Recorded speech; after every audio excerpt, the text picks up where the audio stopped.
loves all that God loves. Think about that. Think about it. I mean, this reads like this should be made into a movie, right? Maybe it has been, but he got the bed sheets, tore up bed sheets, tied them together, and got up to the window, and there was a hook for a lamp where he tied the bed sheets and let himself down onto this bit of a retaining wall, a wall where he could let himself down onto it. And he walked around the wall of the monastery to escape.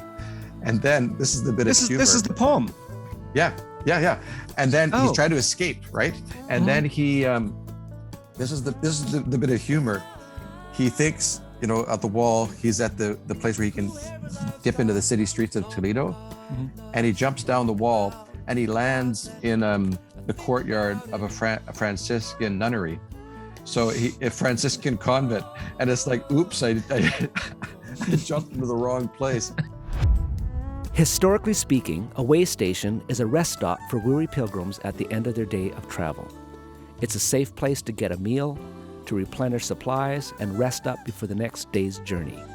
It's an opportunity to enjoy the company of others, to get news from other lands, and to exchange ideas. Way Stations podcast allows me to share with you some of the people I meet on my many travels: authors, artists, theologians, activists, people that think differently than me, who have perspectives I wouldn't come to on my own, and who enrich my vision and appreciation for the complexities that make life the wonder and challenge that it is. Thanks for joining me. My name is Steve Bell, and this is Way Stations Podcast. Hello, everyone. This is an introduction to the introduction of the podcast that you're about to watch. We did this podcast several years ago, actually, before Way Stations was a thing.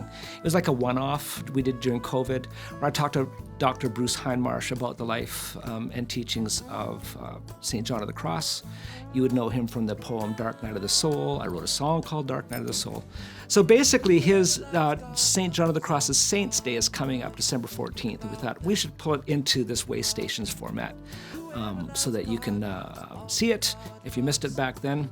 So enjoy. It's a lovely conversation about a wonderful life, and there's a lovely song at the very end. Hello, everybody. Last week, I released a very simple video of a song I wrote and recorded, 15 years ago or so. It's called Dark Night of the Soul, and the poem that the song derives from is a 16th century poem that's written by St. John of the Cross. This is an example of what they would call mystical verse, and St. John used the metaphor of romantic love to describe our soul's relationship to God as one of lover and beloved. It's lovely. Doing the video kind of reanimated my interest in the song and the poem, and it set me scurrying back to my books, and as I was kind of reading and getting back into the very things that inspired the song in the first place, I found myself wishing I could talk to Bruce Hindmarsh. And Bruce is a dear friend of mine. He's a professor at Regent College, professor of spiritual theology and Christian history. And he's taught and thought deeply about this particular poem. So I thought I need to call him to talk about this a little bit. And then I just thought, well, if I'm going to talk to him anyways, why not record it and make it available to anybody who's interested? So that's what's coming. Over the next 45 minutes, you'll see a conversation that Bruce and I have. Immediately, though, you're going to see about 30 seconds of the song just to kind of get you into it. And then we'll put up the whole song at the end. And so if you want to skip ahead and familiarize yourself with it, you can. But otherwise, I hope you enjoy it. I really enjoyed the conversation with Bruce. It's a great poem and worthy of our time. Into the darkest night, with a heartache kindled into love, I took a chance. When at last I went out unobserved, my house being wrapped in sleep. Okay, Bruce, just for our people that are popping in, I know you, and we've worked together, and you teach at Regent. What credentials have you got? Why should anybody give you the next 20 minutes of their time? Well, I don't know. I'm a friend of Steve Bell. How does that do? There you go. You go. Yeah. I'm a professional historian, and I'm an amateur Christian.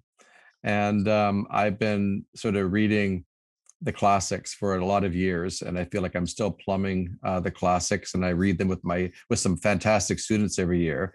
Mm. And it just, I find it deeply nourishing. And one of the books that we've been reading for the last I don't know, maybe 7 or 8 years, every year with students, we read some of John's poetry, including the Dark Night poem. And then he had these commentaries he wrote on the poems. It's a really interesting way that he did his writing. The poems came first, and then he wrote these commentaries. And there's a 2-part commentary on this poem, and he only really covers about the first 2 stanzas and 1 verse of the next stanza. It was called The Ascent of Mount Carmel, and he was a Carmelite. So it's like going up the mountain of God. And then Dark Night of the Soul is the second treatise. And so we read these every year, and I find it really interesting because, of course, it's become almost a meme out there. Dark Night of the Soul. Yep. You know, if you have a toothache, it's a dark night of the soul. If you're in a bad mood, it's a dark night of the soul. So initially, the presenting question is just, what did he mean by all that? But then it just takes you these places, and I just feel like I've just started to kind of scratch the surface and dig down into John of the Cross. And even in the last couple of years, and partly just reading it with students, I'm just finding some of the more that's there. Well, I find it what's really interesting is if you read the poem, you get this very lush. It's what's the word? I mean, it's very passionate, very sensual. Yeah. Depending on which translation, quite erotic almost. Yeah. You know, I mean, and so here's a question. So if you went out for coffee with a buddy and he says to you, Bruce, I stumbled on this song by Steve Bell, Dark Night of the Soul, and you say, I know the song, and he says, yeah, and I kind of got it. I mean, it's a love poem, but I can tell there's more to it. And I went online, and this was written by a 16th century monk known for asceticism, known for, suppressing, famous for how do we suppress passions. And this is hardly passionless. Yeah. What's going on here? Like what's with Fantastic. I think that's one of the central questions that kind of unlocks John of the Cross. And I think one of the places to start is to remember that a great love always requires a great fidelity. And the faithfulness of lovers is forsaking all others to cleave to you alone. And so for John of the Cross, this sense that love itself requires discipline, love needs to be purified, but it is, as a friend of mine says, it's all about love. And for John, it really is. Right. But love, there's no love that isn't purified by fire, and that doesn't require a kind of cleansing and rinsing. And for him, the image is, and there's a deep Christian tradition here, but there's a kind of darkness that we enter. But the beautiful picture he then weaves into that is out of the Song of Songs. It's also in the dark that the lovers meet. The darkness is a place of intimacy. It's the night. It's the union of the lover and the beloved in the dark. But so how he works with that is just this awareness that it's fired. You say a heartache kindled into love, fired by love's urgent longings is one of the ways that one of the translations of the poem is. I'm somehow aware I am made for a love that is beyond the walls of this world. I am made for a love affair with God that transcends all other loves. Right. But this very love requires entering into a kind of darkness. And when he comments on these poems, he says that there's both a darkness of our senses, our sensual attachments are disordered, and there's a way that our appetites are disordered, our relationship. Think about today, our relationship to food, our relationship to sex, but there's a way all our appetites are disordered, right, and they need to be purified, cleansed, rinsed, and made able to walk in holiness among the things of the world. Yeah, and then also an interior sense, like our mind and our thinking and all of that needs to be cleansed. So that's the sort of direction he goes, is outside in, that allows this love to blossom, right? He uses like you get these words that we don't use anymore: purgation, mortification. It's pretty dour, right? Like it again, and how that sort of feels like it's not. How does that fit with this beautiful poem of extravagant sensuality? But it's interesting. Like I looked up and I know what the word means, but I just looked up purgation, from which means purify, cleanse, purge, and then evacuation of the bowels. Thanks for that, Steve. I got to get that out of my mind when I read the poem. But I guess if you think about us being broken people, and that everything we approach with a brokenness that will soil or sully or disfigure the other. Then I mean, I guess I'm asking the question: is that what he's talking about? Like, how do I, in a sense, cleanse or mortify those things, or put them back in their place? Or that's exactly what it is. It's very goes back to Augustine, but the idea that the whole task of life is for our loves to be reordered. Right. We love everything in the right way, in the right, God first. We love Christ first. And in fact, his love then comes, and John has this idea too, that there's an active and a passive side to this. The passive side is, you say, I took a chance. Sometimes the poem says, the sheer grace. There's something that comes to us, and God's love comes to us and does this purifying work. But I think it's that sense that we all have, that we want to be clean. We want, I think the language we'd use today is, we're aware of so many addictions, that when we love things in the wrong way, they enslave us. The biblical tradition is of idolatry. Anything you love in the way that you should love God, you end up, anything you worship as an idol, it enslaves you. And today we understand that maybe as addictions and ways, or attachments that become disordered. And so we actually, I think it's deeply human to want to be cleansed and want to be clean, have all my powers and all my senses rinsed clean, to walk in innocence. The last line that you pick up on in the poem is, among the lilies there. Among the lilies. And of course, the lily is the image of the Virgin Mary. And it's virginal purity, and it's chasteness.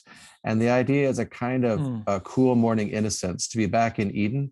And so for all that his stuff goes very ascetical, and it can be some of it's very severe, and some of it talks about nada, nothing. And it seems like, is this just a discarnate flight of the alone to the alone, and leaving creation behind? But by the end, it's like you return to all the gifts of creation with cleansed senses. And you're able, with a kind of Edenic purity, to be able to embrace the things of creation without distorting them, without manipulating them. And at the end of his life, he was down in Andalusia, in some of the most beautiful places in Spain. And he so the imagery, he's partly reflecting back. He's reflecting, the imagery reflects where he lived and dwelt in the last third of his life, but it also reflects back on some amazing experiences he had that were truly dark nights, and some of what he went through himself. And some of that's part of what he's capturing in here too. Do you know the story about his imprisonment? Well, I mean, just from little biographies. So we should go with that. I'd like you to ask about, I guess, but I do want to before we go into that, I just want to highlight, I think one of my desires in my life is to even, how do I love my grandchild with the purest love that hurts her the least? Yes. How do I love my wife, with the purest love that hurts her the least? Prayer of Jabez, that I may not cause pain. And I think you do realize, and I think this is common. I mean, I think we all know that we in a sense we're contagious. And I've been reading a lot lately in the story of Mark, or the Gospel of Mark, but that Jesus, in a sense, is a reversal of contagion. That Jesus cleanses what he touches. He doesn't get sullied by what he touches. I'm reading the Gospel of Mark 2 right now, and it seems like everywhere he goes, it's like there's this light. Yeah, it's like there's this pool of light around him that's just spreading. It goes that way rather than, and I just sort of like in the Hebrew sort of way of thinking, everything dirtied you, everything made you unclean. Yeah. And then Jesus comes along, and it's like the tidal bore. It Yeah. reverses. Nice. And Nice. it's Yeah. a kind of a neat Yeah. thing. So Yeah. I guess, like, for listeners who are listening right now, the darkness, or the austerity, or the nada nada, the saying no to the passions, or it's Yeah. work. But it's so that love Yeah. flow Yeah. um, Yeah. more, not less. Exactly. And actually, he's very clear too that that the sense of darkness, it's not that there's any darkness in God, that we sort of enter into a God who's all dark. The darkness is it's an awareness that we are not holy, and Mhm. we encounter one who is holy. We are finite and God is infinite. And so it's like there's a um, something that suspends us when we encounter, if we really encountering God, there's a sense of vertigo, there's a sense of disorientation, there's a sense of, it's like the very center of an icon of the transfiguration in the Greek icon tradition is dark. Behind Right. Jesus, it's dark, because there's an awareness that Jesus really reveals God. But if it's really God that we get to know, we can't take in all that light. So he's very clear that it's actually an excess of light that creates darkness. So it's like, it's not really that we enter into some kind of, God is just, unknowing, but Yeah. it's more that in us, because we are not holy, we need to be cleansed, because we are not infinite, and it's really God that we want to know. We need to allow ourselves to stand in a place of vertigo, where we are lost in wonder, love, and praise, where we realize that my mind cannot grasp him, my imagination cannot form proper images of him, no amount of intentionality can reach him. It's got to be faith in my intellect, walking by faith, not by sight. It's got to be hope in my memory and my imagination, who hopes for what he has seen. It's got to be love in my will, because whom having not seen we love. So there's all this awareness that we actually don't, our human powers are not enough to grasp God, but by his grace he comes. And his whole vision, I think, is actually humanist. It's a deep Christian humanism. It's that the human person, when we have the very presence of God, the union of lovers in the poem, that actually completes the human being. The one is able to engage with material objects without distorting them, without hurting my grandchild, without hurting people around us. And actually all my powers, which for in his period psychology would be memory, reason, and will, all these interior powers they're enabled to be what they are because God is there. Right. God is there. And so it's actually, I think, in the end, even though it talks a lot about negation, it's about a real humanism. It's the kind of asceticism that makes us more deeply human and restores to us all the gifts of creation and all our human powers being what they ought to be, when there is the union of lovers in the dark, abandoning all wretched cares among the lilies there. That's Yeah. where we become human. Okay, let's talk about John. You Okay. were to give me a little bit of a history, but I kind of know the general story, but Okay. I'm sure Okay. you know more than I do. Well, this is where I kind of can nerd out on the history, but he's born in Counter-Reformation Spain, and so for centuries there had been efforts. Everybody knew the church needed to be more reformed, and there were attempts from the top down and the bottom up, and so on. And when he is born, when he's about 4 years old, Luther dies. So the Lutheran Reformation is going on already. Right. Yep.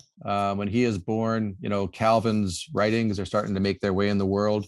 Henry VIII is nationalizing monasteries in England. And so all of this stuff is going on. It's a tumultuous time, but it's also Spain's, the golden age, they say in Spain. So in England, or in English-speaking world, we would look back maybe to the age of Shakespeare as a kind of golden age. Right. So you need to think of John coming to maturity at it's the Spain of Ferdinand and Isabella. It's like the powerful. This is Spain at its highest point, Columbus has gone overseas, and you have, the beginning of the expansion of Spain overseas. You have Cervantes writing, as a kind of Shakespeare for them, the Spanish language.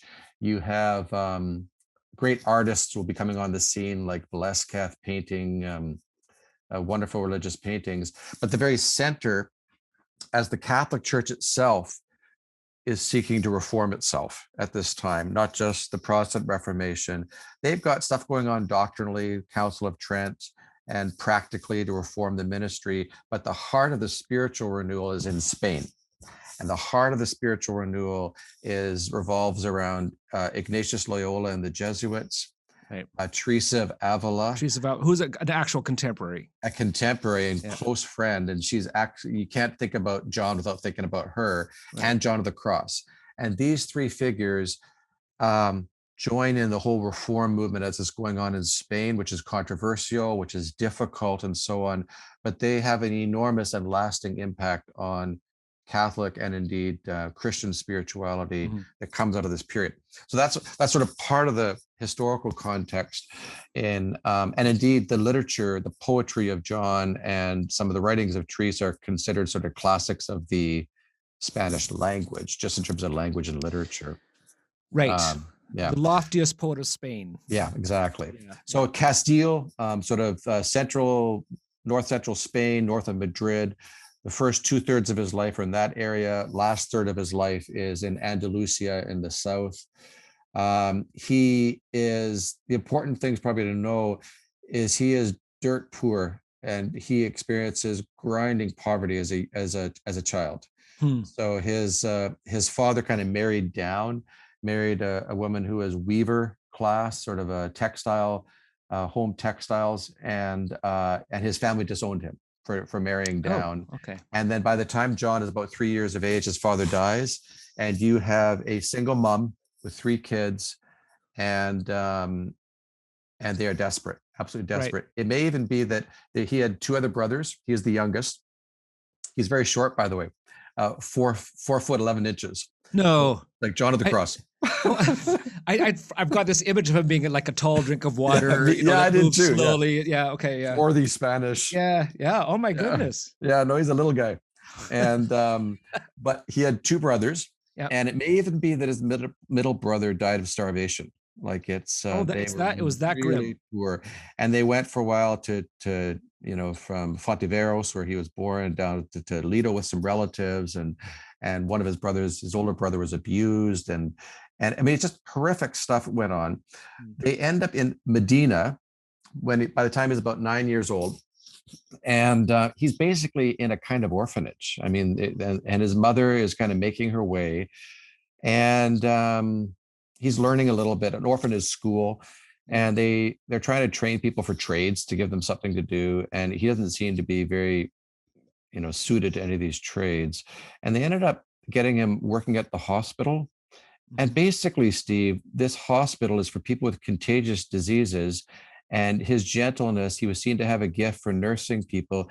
You need to picture John sort of coming of age as a junior high kid, working with people with COVID, right? Oh, okay. Right. He's working with people who are suffering from communicable diseases, and then the Jesuits pick him up, and they have a school where he learns the classics. And this is the key. So he'll develop a real intellectual and literary aptitude there with the Jesuits.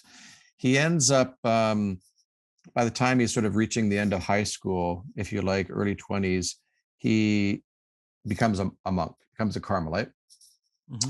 And goes through what they call his novitiate. So he begins, and then he heads off to Salamanca for university for 4 years. Right. And he gets a good university education. It's sort of liberal arts, it's theology, it's sort of, he earns his chops in sort of scholastic theology. And that really comes through when you read some of his writings, because you go, this is an amazing poet. I'm going to read his writing. It's going to be a literary experience. And you go, this guy is analytical. And it's dry. I mean, it's a shock. Almost. It's like, okay, there's 2 authors here. Yeah. Okay. Yeah. And so how he combines those 2 elements is, I mean, it's absolutely fascinating. It's like an analytic philosopher and a poet kind of put together. And they do. I mean, if you do read his book, Yeah. I mean, there's flowering moments of Yeah. poetry in the lines. It's clearly Yeah. there. And imagery. Yeah, He when he gets to key points and needs to explain something, he often turns to some really powerful imagery. right. And we could talk about some of those. But he toward the end of his time at university, Mhm. so he's 25 years of age. Mhm. Trying to think, what was Steve Bell doing at 25 years of age? At, at 25 years of age, he meets Teresa. Teresa of She's- Avila. Yeah, Teresa of Avila. Yeah. She is 52 years of age. Okay. Oh, Yeah. oh, Yeah, I thought they were more. Oh, I thought they were. Yeah. Yeah. Yeah. Okay, She's got it. 52. He's 25. And she has been starting this reform movement. And so part of the background here is Spain is all about honor. It's all about status and honor. And it's a shame honor society. Right. And there's a lot of racial tensions. Does that sound like any time we know? A lot of racial tensions because you have Muslims, Jews, and Christians who've all been living in Spain. And after the Reconquista, after Ferdinand and Isabella unite the empire as a Christian empire, there's a lot of suspicion of conversos, people who converted from Judaism to Christianity. Are they real Christians? Where do they fit? But there's a lot of racial tension. Purity of blood is this huge thing. Honor, and then the monasteries had become, and this was always a challenge with monasteries, they had ended up, their original observances and ideals were, quote, mitigated. In other words, you get the rules get relaxed, they get endowments, they become wealthy, but all those honor and status things, being high status or low status, are reproduced in the monastery.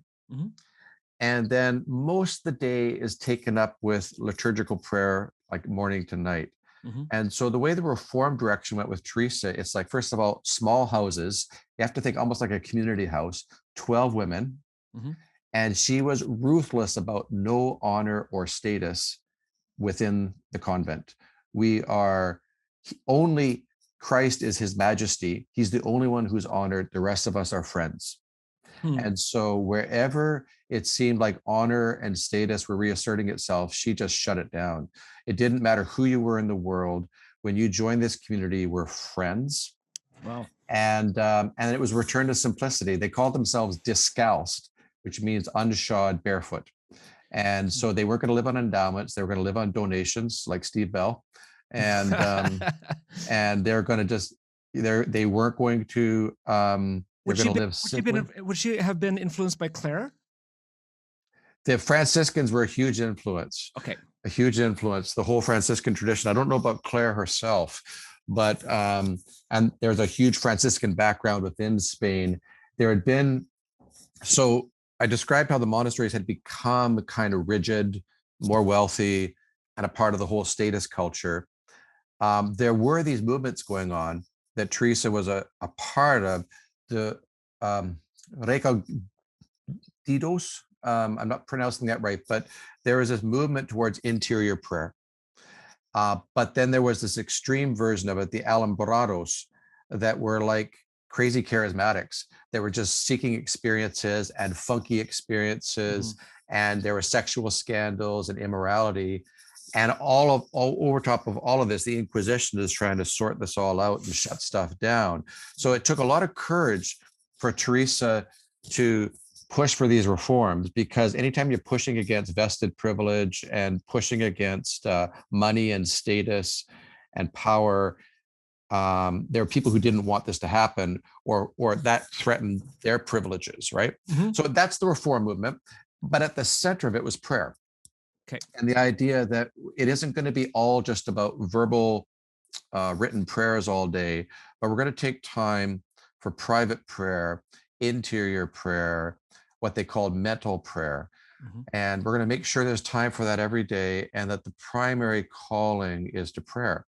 Well, John met her and he was captured by her ideals, and he became a priest. He became, he joined her for a time to kind of learn. And then he became the first of the male Discalced Carmelites, and joined her as the one who would help establish convents or monasteries for men that were part of this movement and part of this ideal. And they had it. She thought he was fantastic. She had a huge respect for him, for his learning and what he could add to the movement. And so he went off a little, I think Teresa had a farmhouse or something where he established a community for men with this ideal. Then she's in Avila, and he comes for a period, I think it's 1572 to 77 in his, he's from about 30 to 35 years of age. He actually comes, and this is their closest relationship for 5 years. He is her spiritual director, and he becomes her director. And so even though he learned from her originally, he becomes her director for 5 years and the director for the other Discalced Carmelites in her community, in Avila. Right. And it's during that time he also paints a famous picture. If you Google it, I don't know, maybe you've seen it, the picture of the cross from above. From above, yeah. That Salvador Dali kind of riffs on it later. Yeah. I did actually read a little article about this once, and apparently it was quite revolutionary. Like nobody had sort of even thought to do that perspective. Yeah, it changed art. Yeah. So he's a spiritual director par excellence. He is somebody, and Teresa said, if you find a good spiritual director, it's 1 in a million. She had a bunch of really bad ones, and but that's a time where they are, it's a kind of golden period, a kind of sweet period, I think, in his biography. She's in her 60s. She would be starting to write her interior castle, which would be her masterpiece. And she's written some of her life. She's had a number of experiences in prayer, ecstatic experiences, but she really understands the whole of our interior life to be like a castle, because if it's where God dwells, it must be capacious. In my house are many mansions. And so the soul, we're bigger on the inside than on the outside. It's the total opposite of the modern view of the self. Charles Taylor says we have a punctual self reduced to a point, drained of transcendence. But for Teresa, the whole, our insides are bigger than our outsides, and it's where God dwells. Anyways, this is but she also has a lot of unusual experiences. She needs to discern. So she has a director. John is her director. But stuff is roiling. You need to picture, people are upset about the spread of this movement. They have maybe 300 people now involved in this new movement, and it's threatening the sort of power and privilege of the traditional Carmelites that have mitigated their observance. They have some ecclesiastical authority that has sort of given them cover and allowing the movement to proceed. But then there's a council in Italy, in Piacenza. And sorry if I'm going into too much detail, but there's a big... I'm in. Okay. Yes, I'm in. There's a big council in Piacenza and for the whole order. And they decide to shut down the whole reform movement. Just boom. It's like word from Italy, reform movement is going to shut down. So what do? There's a papal nuncio, so a representative of the papacy, who is saying, no, the reform keeps going. So the conflict here is within the order, they're saying, shut it down. But the higher authority, they feel the papacy is saying, no, continue. So that's the situation. 1577, John is about 35 years of age in Avila. And the nasties, the Carmelites who don't want this reform, from the richest of their monasteries in Toledo, they come and they kidnap John. December the 2nd, 1577, they kidnap him and they take him south of Madrid to Toledo, and they imprison. They have a trial. It's a bit almost a mock trial, and they trot out the decisions of Piacenza. They condemn him, and he says, no, we cannot stop the reform, and it's done under proper authority. And they put him in a prison cell. And Steve, I'm a bit claustrophobic, so this kind of thing freaks me out. It was 6 feet by 10 feet. Okay. And no windows except high in the wall, a little slit that was just 2 inches wide that got a little bit of light from the adjoining room. For 9 months, he had no change of clothes. and he had lice. It was dank, dark, freezing cold in winter through December, January, baking hot in the summer. They gave him water, bread, little salty fish. By the end of the 9 months, he was almost like he was approaching death. Like he was emaciated and approaching death. They flogged him. I read one account, they flogged him daily. They brought him out, whipped him. And like, this is just horrifically traumatic, abusive. What does that do to a person? You know, to compare the greater to the lesser, as I say, I'm a bit claustrophobic. And last week I had to go get an MRI. Right. And I hadn't prepared myself for what this was going to be like, because they put you so deep in this thing, and it is all around you like this, right? Yep. And I thought, I can't do this. And they pulled me out. My heart's beating. And I said, let me try again. And I went in, kept my eyes completely closed, but I just recited everything I've ever memorized in my life. And psalms and canticles and hymns. Didn't open my eyes, but it was like I was able to calm down. And it is like a sort of space opened up. And anyways, I think that's what happened to John, because he composed, I think it was 27 or 29 of the stanzas of his poem, The Spiritual Canticle. Right. He composed there. And now we've been talking about no piece of paper. This is all. That's all mental. After 2 months, there was a new jailer who passed him some paper, and he was able to write down a few things. He had a breviary, like a little prayer book, that he would hold up to the light and try to read a little bit. But basically, and there's other stories like this of people when in these awful imprisonments who find a kind of inner freedom. I think what happened there is, in the darkness and the confinement, he experienced something inside him open up, and he experienced love and the touch of divine glory and light.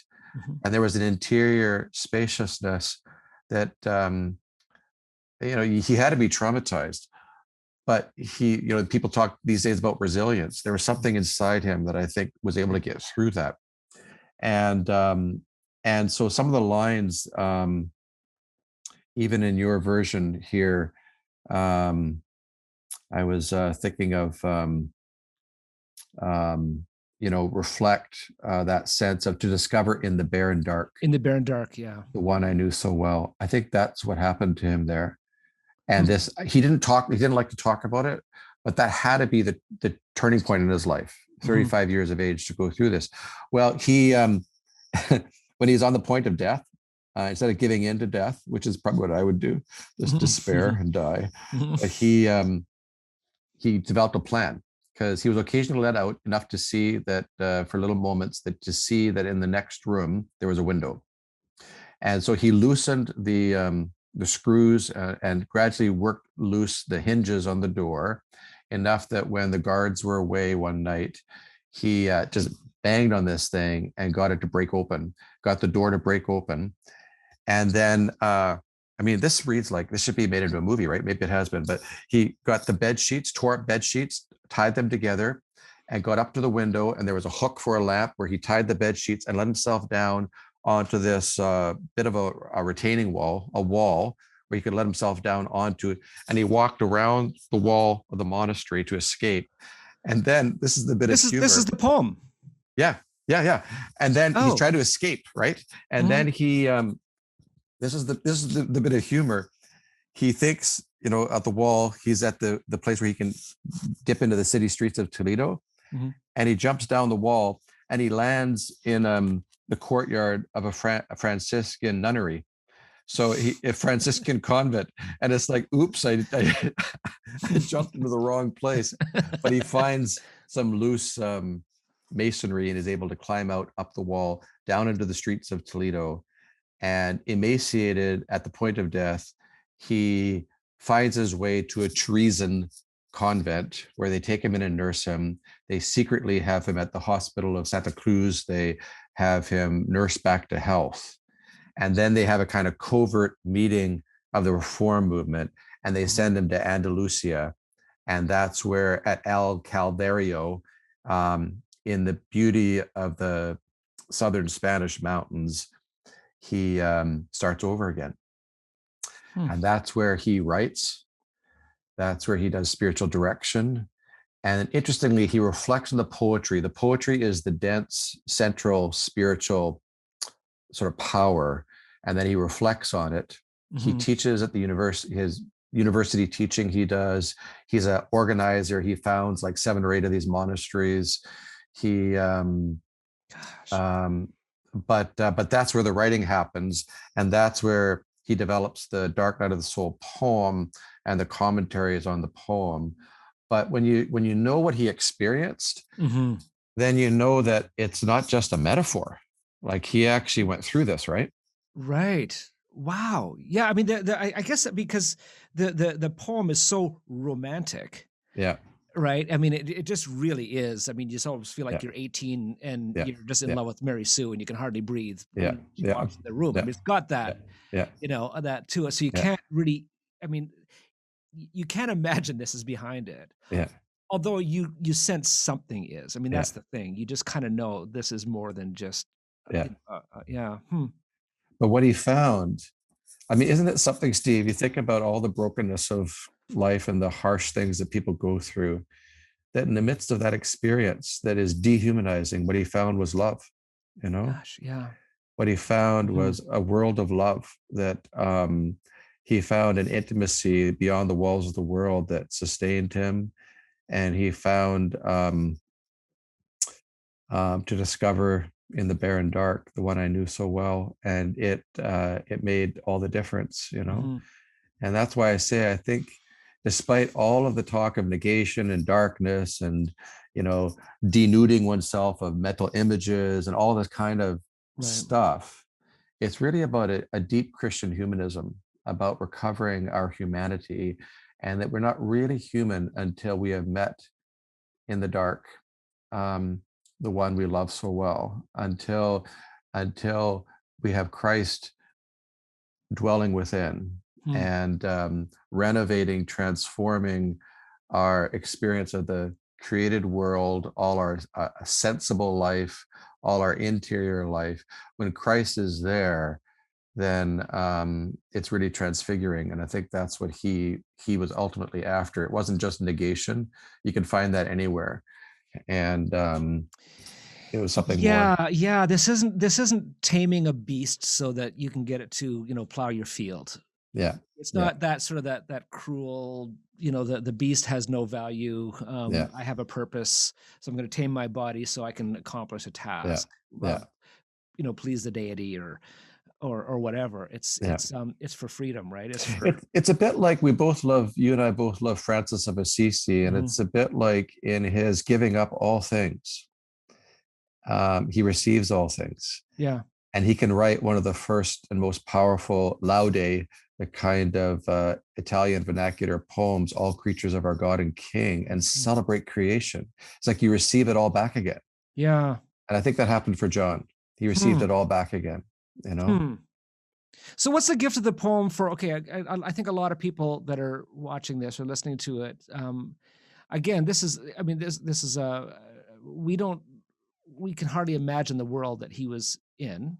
Yeah. We don't really understand. We live in a society that basically feeds every hunger. Yeah. You know what I mean? And the way to solve hunger is to feed it, you know, just to deluge it, whether it's you know, food or sex or experience or whatever. Also, the whole idea that I do things to discover me. I am the subject of everything. So and everything in our society rewards that. So how do you take a poem like this? Like what's the discipline of saying how do we even begin to reverse the tidal bore, like to make it go the other direction? Repent, I guess, is the word. Yeah. But it seems like even back then, I mean, at least disciplines were to somewhat celebrated. And they're not in our day, except for in sports or something, you know. Yeah, that's right. We are still ascetics, but we have the ascetics of the here and now. We exercise self-denial. either for the sake of the body beautiful, we want to deny ourselves certain things so that we can be more attractive to the opposite sex, or we deny ourselves things so that we can live a happier, more fulfilled, longer life, or so like we still have asceticism, but it's for the here and now. Right. I think the danger of asceticism or discipline has always been past and present, that it deepens. Yeah. Just explain for those who don't know the word asceticism. Just Asceticism is self-denial. Okay. And denying yourself. And it's saying no to something good to say yes to something better. Right. So it's not necessarily just rejecting something sinful. Mm-hmm. We're all called to reject what is sinful, the world, the flesh, and the devil. But should we sometimes give up sleep? Hmm. Well, I couldn't sleep the night before I got married. You know, I kept vigil because, you know, are there times when we might give up food? Well, food is good. Are there people who might be called to give up marriage and choose singleness as a vocation? These are all forms of saying no to something good for the sake of a higher love, not because they aren't good, but in different ways we can say there's a transvaluation of these goods. Right. Okay. And so that's but I think the danger with asceticism is always autonomy. It could deepen my autonomy. It's another means of taking control. This can happen like eating disorders. It's a form of control. I need to take control. Right. Whereas discipline should extend our availability, should make us more available to God. There are things in fact, one of the images that John uses, it's interesting. I've used this before in other contexts, but John talks about it's like cleaning a window. You know, imagine that you were separated from Nancy, the person you love most in the world, and there's a huge wall that separates you, and you can't get to her, and all there is in the wall is a window, and that's your only hope of seeing her, but the window is covered in grime. Well, with what love and joy and energy would you clean the window? Because with every act of cleaning, the vision of your beloved becomes more clear. Beautiful. Yeah. That's the sense of asceticism, right? Okay. Right. Fired by love's urgent longings, with a heartache kindled into love. Right, That's the key. Otherwise, asceticism is just one more attempt to deepen our autonomy and gain control, right? Right. Fascinating. Yeah. Yeah. Can we talk about, He uses that image of the window and talks about it talks about the kind of translucence and the sense that when the window is completely clear, you don't even see the window anymore. And it's part of a way he's saying the light has penetrated the window. You don't even see it anymore. And that's his vision again of our human powers sort of flooded with light. Can you comment just for a minute? We should probably let people go. In our day and age, when this kind of sort of, in a sense, spiritual practice is so foreign, it's like going to another land, and you don't understand the symbols, you don't understand, the language, you don't understand, the color schemes are garish to you, like all the kind of things. How do you, if something of this song, say that I've written, or the poem itself, is calling and wants to draw somebody, where do you start? Like, do you know what I'm asking? Like, yeah, I think what your version of the poem really helps us to see, Steve, is I think where we start is with is recognizing that our deepest desires, if we only knew it, are for worship, and our deepest desire is for this union. All the streams of our desires, whatever we think they might be, we think we want to be wealthy or secure or find love in this world, but all the streams empty into this ocean. And I think if we can get in touch with that desire, and that's where the poem begins, it does lead into a kind of darkening or purging experience, because every act of love requires a corresponding act of fidelity. Every act of saying yes requires saying no. And it's that very covenant love. It's the covenant commitments. It's the desire to say, allow love to purge us and love to make us clean. But what a wonderful thing, we're afraid to be judged and found wanting, but to be purified by fire, made clean and made innocent again. I think it begins with these desires and seeing that suspending of my senses, my house being wrapped in sleep, that there comes a point where the raging appetites and the restless mind need to be quiet. And we need to be aware of what he called the general loving awareness of God's presence. It's like when you go into a room and it's all dark and you somehow know there's somebody in this room. And I can't, it's obscure, he says, or it's like, if I'm talking away to Carolyn, my wife Carolyn, and we're chatting away and I'm telling her all the things I love about her, and she's compassionate and she's creative and she's so beautiful and she's so funny. And she says, "Would you just shut up and be with me and hold me?" That have that general loving awareness of the beloved is that's where everything starts. And then that awareness of the beloved and that desire will lead us. Love purifies, he who has this hope fixed on him purifies himself. It will lead to a process of cleansing, because the lover wants the beloved to be clean.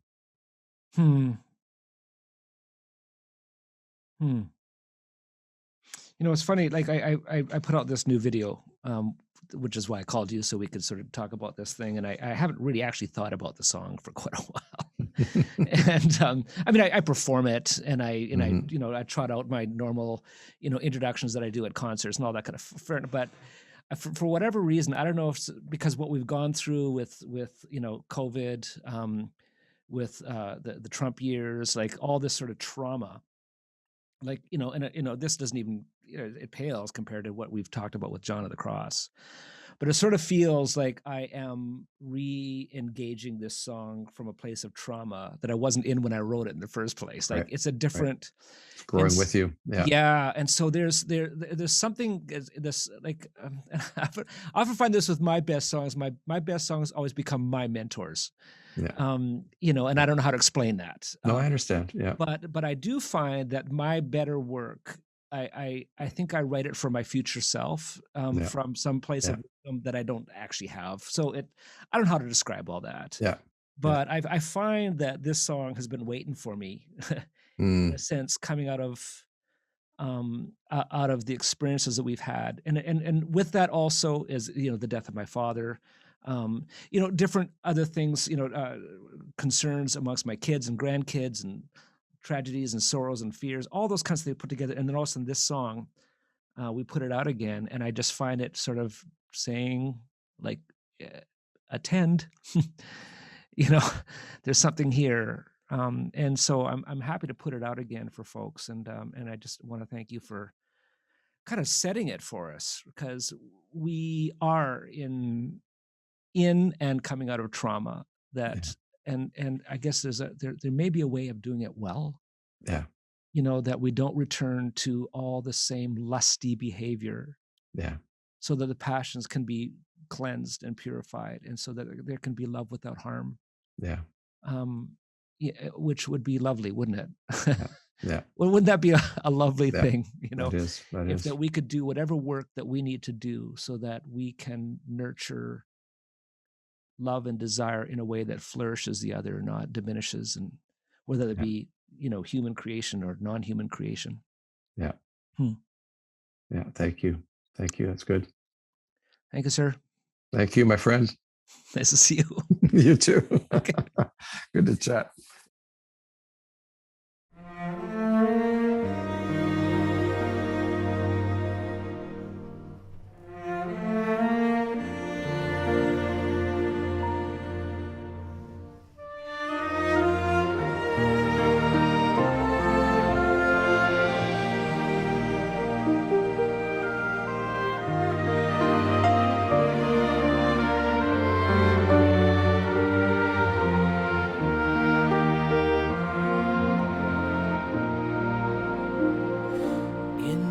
The darkest night, with a heartache kindled into took a chance. When at last I went out unobserved, my house being wrapped in sleep, the hour made secure and concealed the flight to my beloved. I took a chance and left familiar treasures well behind, too far for comforting. I went out by myself, seen by no one else, a somewhat reckless journey from the start, pressing through the night without light or guide, save the fire that consumed my heart.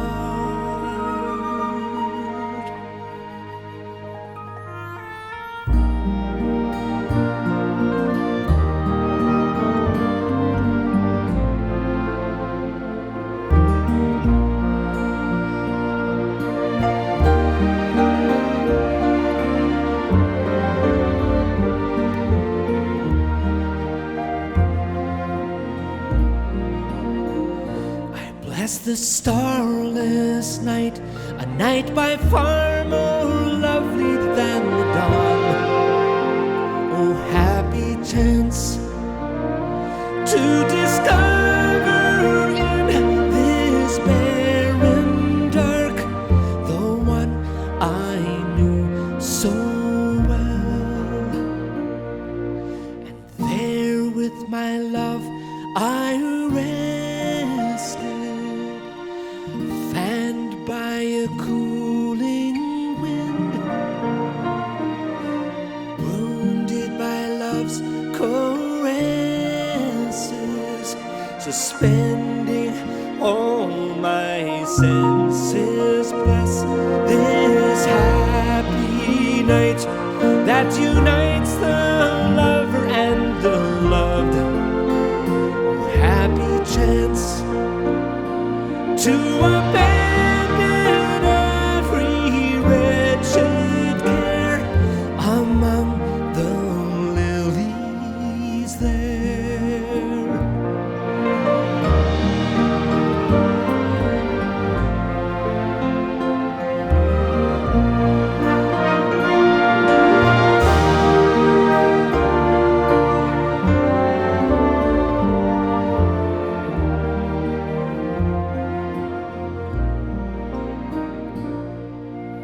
And there with my love I rested, fanned by a cooling wind,